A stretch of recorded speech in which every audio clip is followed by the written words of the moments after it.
Баршаңызға сәлем, каналыма қош келдіңіздер. Бүгін сіздермен бірге пиццаның оригинал рецептісімен бөлісетін боламын. Бүгін 3 түрлі пицца дайындаймыз: пепперони, маргарита және де фарш қосылған, яғни тартылған еттен пицца дайындаймыз. Міндетті түрде видеоны соңына дейін қарап, каналыма тіркеліңіз. Ең бірінші қамырын дайындайтын боламыз. Жылы суымызды құямыз, жылы сүтімізді құямыз, екі қоспамызды венчикпен араластырып аламыз. Одан кейін үстіне біз қантымызды қосамыз, тұзымызды қосамыз және де бір ас қасық ашытқымызды қосып, қайтадан венчикпен араластырып аламыз. Бірнеше рет араластырып алғаннан кейін үстіне біз күнбағыс майын құятын боламыз. Күнбағыс майын құйғаннан кейін қайтадан венчиктің көмегімен араластырып аламыз. Барлық қоспамыз толықтай араласты, енді ұнымызды қосатын боламыз. Ұнды алдын ала електен өткізіп алдым және де осылайынан аз-аз бөліктен салып, венчикпен араластырып отырамыз. Сол кезде біздің қамырымыз жұмсақ болып еленеді. Міндетті түрде аз-аздан салып, осылай араластырып, одан кейін қалған бөлігін салып отырыңыздар. Қазір міне венчикпен араласқанға дейін венчикпен араластырамыз. Одан кейін қамырымыз қоюланғаннан кейін біз қолымыздың көмегімен осылай міне қамырымызды елеп алатын боламыз. Бізде қамырымыз сәл қолға жабыспақ және де жұп-жұмсақ болып шығуы керек. Енді қамырымыздың бетін жауып, жылы жерге 1-1,5 сағат уақытта қойып қоямыз. Қамырымыз көтерілгенге дейін қазір соусын дайындайтын боламыз. Ол үшін табамызға сацебелиді құямыз. Оны кез келген дүкендерде сатады, немесе қолдың үйде жасалған сацебелиді қолдансаңыздар болады. Одан кейін қант қосамыз.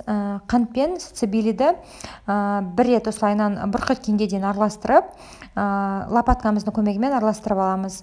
Енді біз келесі кезекте үстіне орегано приправасын қосатын боламыз.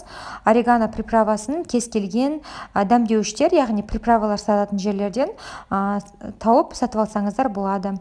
Енді біз қайтадан оны бір рет араластырып, осылайынан қызып тұрған пешімізде шамамен 3-4 минуттай қайнатып аламыз. Сонда бізде сацебелиіміз кішкене қоюланып, соусымыз дайын бола бастайды. Қантты міндетті түрде қосу керек, себебі сацебели ашты. Аштылығын кетіру үшін біз қант қостық. Қамырымыз көтеріліп дайын болып қалды. Енді қазір пицца жасауға кірісеміз. Осы қамырды біз 3 бөлікке бөліп аламыз. Теңдей бөлуге тырысыңыздар. Бізде 3 түрлі пиццаның қамырын осылай дайындап аламыз. Алдын ала мен бірден пергамент қағазын төсеп алдым. Сол кезде бізге пиццамызды формаға салуға өте ыңғайлы болады. Біздің қамырымыз жұмсақ болғандықтан бізде өте оңай қамыр жайылады. Егер сіздерде қамырларыңыз дөңгелек болмаса, ештеңе етпейді. Ең соңында кальцоның формасымен барлық пиццаның өлшемдері бірдей қылатындай форма жасап алуға болады. Міне біздің қамырымыз дайын болып қалды. Сәл жұқартамыз. Жұқарақ болғанда бізге дәмдірек болып шығады. Енді қазір кальцонымыздың көмегімен осылайынан басып, менде 26 сантиметрлік диаметрмен жасап жатырмын. Осылайынан формамен басып кесіп алсақ болады. Шеткі бөліктерін алып тастаймыз. Ең соңында мини кішкентай пицца жасасаңыздар болады. Міне біздің қамырымыз дайын болды дөңгелек. Енді қазір осының үстіне біз соусымызды құямыз. Шамамен менде бір пиццаның қамырына 2-3 ас қасық соус кетті. Соусты салғаннан кейін ортаңғы бөлігінен бастап, осылайынан қасығымыздың көмегімен жағып шығамыз. Міндетті түрде шетіне дейін жеткізіп қажет емес, шеткі жақ бөліктеріне сәл жеткізбей, осылайынан соусты жағып шықсаңыздар болады. Келесі кезекте біз соустың үстіне сыр қосатын боламыз. Сырды алдын ала күштен өткізіп алдым. Өте кішкентай ұсақ насаткасымен жасасаңыздар, бізде сырымыз ұсақ-ұсақ болып, пиццада біркелкі болып орналасатын болады. Сырды молырақ сала беріңіздер, сол кезде бізде пиццамыз сочный болып шығады. Міне біз сырды орналастырдық. Енді келесі кезекте біз үстіне салма салатын боламыз. Менде колбаса. Колбасамызды осылай орналастырып шығамыз. Алдын ала қызып тұрған пеште 225 градуста шамамен 12 минут пісіріп аламыз. Бірінші пиццамыз піскенше, екінші пиццамыз дайындайтын боламыз. Тура дәл бірінші видеодағыдай ең бірінші қамырын жайып аламыз. Шеттерін барлық артық жерлерін кальцонмен кесіп, біркелкі 26 сантиметрлік форма жасап алып, үстіне біз соусымызды жағып шықтық. Келесі кезекте сырымызды себеміз. Сырдан кейін мен үстіне қазір салма салатын боламын. Салмасына мен қызанақты қолдандым, яғни бізде қазір маргарита пиццасы болады.